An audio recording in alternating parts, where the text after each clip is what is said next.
नमस्कार दोस्तों, आप सभी का स्वागत है आज की इस नई वीडियो में।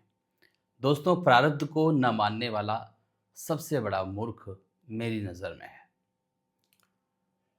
क्योंकि प्रारब्ध यानी कि भाग्य आपको पता है पूर्व संचित कर्मों से हमारे किए हुए इस जन्म के पहले पूर्व जन्मों का या फिर इस जन्म में आज से पहले किए हुए कर्मों को ही हम प्रारब्ध कहते हैं, क्योंकि उन्हीं कर्मों का फल हमें फ्यूचर में मिलता है। चाहे पूर्व जन्मों का किया हुआ फल इस जन्म में मिलेगा, इस जन्म का फ्यूचर में आने वाले जन्मों में मिलेगा, या फिर जो हमें मिल रहा है अपने पूर्व संचित कर्मों के आधार पर फल, उसे हम भाग्य कहते हैं, उसे ही हम प्रारब्ध कहते हैं। तो ऐसे प्रारब्ध को जो नहीं मानते, मेरी नज़र में वो महामूर्ख व्यक्ति हैं। क्यों? क्योंकि ना मानना, जो उसने अवहेलना करी, और जो नहीं मानते वो केवल मेरी ही अवहेलना नहीं, मैं तो कुछ भी नहीं हूँ। लेकिन प्रश्न उठते हैं कि उसने उन शास्त्रों की भी अवहेलना करी, अपमान किया ऐसा कह कर के, जो कि जो शास्त्र जैसे ज्योतिष शास्त्र है, कहा जाता है संपूर्ण शास्त्रों की नज़र दृष्टि को ज्योतिष शास्त्र कहा जाता है। विजन है समस्त शास्त्रों का ज्योतिष शास्त्र। तो ऐसे ज्योतिष शास्त्र का अपमान करना इन शब्दों से बनता है कि हम प्रारब्ध को नहीं मानते। चलो, माना कि हमने कहा कि प्रारब्ध को नहीं मानते, और प्रारब्ध नहीं मानते बहुत सारे लोग। लेकिन क्या आपको पता है कि आपने अपने जीवन में कुछ भी चीज़ क्या खुद उसको संजोया है? जैसे कि अपने भाग्य को, अपने जीवन को, और अपने हर एक चीज़ को क्या आपने एडिट किया है? क्या आपने उसे संजोया है? नहीं। बहुत सारे प्रश्न प्रारब्ध को लेकर के उठते हैं मेरे दोस्त। हमने अपने जीवन में कुछ भी तय नहीं किया है, कुछ भी नहीं। हम कहाँ जन्म लेंगे, जन्म से पहले भी हमने तय नहीं किया था कि उस व्यक्ति के घर में हम जन्म लेंगे, इस स्टेटस को लेकर के तैयार होंगे। ना ही हम मृत्यु का आकलन कर सकते हैं, ना ही मृत्यु के बारे में हम सटीक बता सकते हैं कि हम जो है इस तारीख को मरेंगे।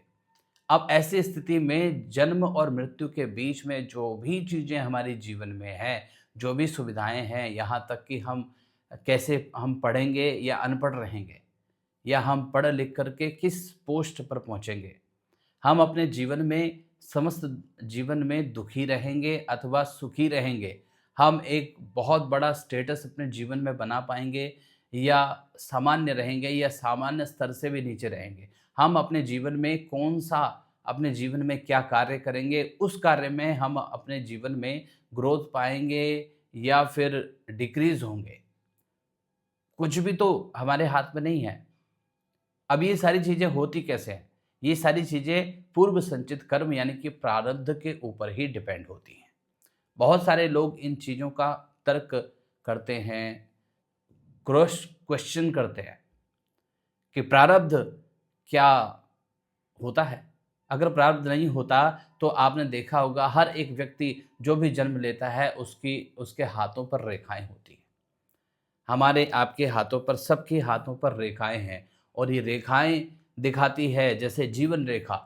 जीवन रेखा दिखाती है कि इस व्यक्ति का जीवन कितना लंबा होगा।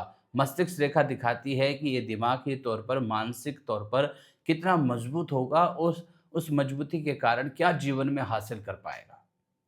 स्वास्थ्य रेखा आदि तमाम प्रकार की रेखाएँ हमारे हाथों पर, पैरों पर, ललाट पर, मस्तिष्क पर होती हैं, और इन सभी रेखाओं का फल ज्योतिष शास्त्र बताता है, और हम उसे जीवन में देखते भी हैं। तो ये सब किस आधार पर मिला है? क्योंकि आधार ये भी बनता है कि किसी व्यक्ति ने जब किसी व्यक्ति की हत्या की हो, तो कहा जाता है कि उसका जो जीवन होता है, वो भी, उसकी आयु स्वयं घट जाती है। अब ये आपको तो पता ही है, मृत्युदंड मिलता है जब किसी की मृत्यु व्यक्ति करता है, किसी को मार देता है, तो आजकल कानून के अकॉर्डिंग भी उसे मृत्युदंड मिलता है। आपने देखा ही होगा। तो इसका मतलब उसने अपने उन संचित कर्म से किसी का खून करके, मर्डर करके, और अपनी भी आयु घटा ली। अब इस चीज़ को मानते हो आप? क्योंकि कर्म किए उसके कारण अब उसे भी फांसी हो सकती है, मृत्युदंड मिल सकता है। तो उसने अपने जीवन के कुछ वर्ष जो हैं या आधी ज़िंदगी जो है ख़त्म कर ली अपने आप ही। तो इसे प्रारब्ध नहीं कहेंगे तो क्या कहेंगे? हमने इस जीवन में कुछ भी अपने हाथों से उसे सँजोया नहीं है। हमने अपने हाथों से अपने भाग्य को नहीं बनाया है। अब बहुत सारे ऐसे लोग होते हैं जो पढ़ते, लिखते, बहुत कामयाब बनते हैं। कामयाब मतलब बुद्धि क्षमता में और पढ़ाई-लिखाई में। लेकिन वही कामयाबी जो उनकी बुद्धिमत्ता होती है, वो उनको एक अच्छी जॉब नहीं दिला सकती। उनके जीवन को, करियर को एक अच्छा ग्रोथ नहीं दे सकती। इसका कारण क्या है? प्रारब्ध है। और वहीं कुछ ऐसे लोग होते हैं जो बहुत कम पढ़े-लिखे होते हैं और अगर वो कोई डिग्री भी करते हैं, तो उसमें उनके सामान्य से नंबर आते हैं। सामान्य से नंबर आने के बावजूद वो व्यक्ति बहुत अच्छी अधिक अधिक और ऊँची-ऊँची पोस्टों पर बैठ जाते हैं। यहाँ तक कि बड़े-बड़े नेता भी बन जाते हैं। तो ये क्या चीज़ है? ये सब प्रारब्ध ही तो है। प्रारब्ध के कुछ ऐसे पुण्य कर्म हैं जो कम बुद्धि क्षमता और कम पढ़ाई-लिखाई के बावजूद व्यक्ति बहुत ऊँचे आसन पर जाकर बैठ जाता है। ये सब प्रारब्ध ही है। अब जीवन में हम सुखी होंगे या दुखी, हर एक व्यक्ति प्रयत्न करता है अपने जीवन में कि हम सुखी हों, हमारा जीवन लग्ज़रियस हो, हम आनंद करें, मौज करें जीवन में। तो क्या ये पॉसिबल हो जाता है आसानी से सबके लिए? नहीं। कई लोगों को बहुत ये सारी चीज़ें जो है लग्ज़रीज़ जिसे हम कहते हैं वो बचपन से ही मिल जाता है। वो ऐसी जगह पैदा हुआ होता है जहाँ उसे सब चीज़ें आसानी से मिल जाती हैं। एक कहावत है कि मुँह में सोने का या चांदी का चम्मच लेके पैदा हुआ है ये व्यक्ति, कहा जाता है ना। इसका मतलब ये है कि उसको सभी सुख-सुविधाएँ, धन इत्यादि सभी फैसिलिटीज़ उसके बचपन काल से ही पहले उसके लिए तैयार हैं। तो ये प्रारब्ध है।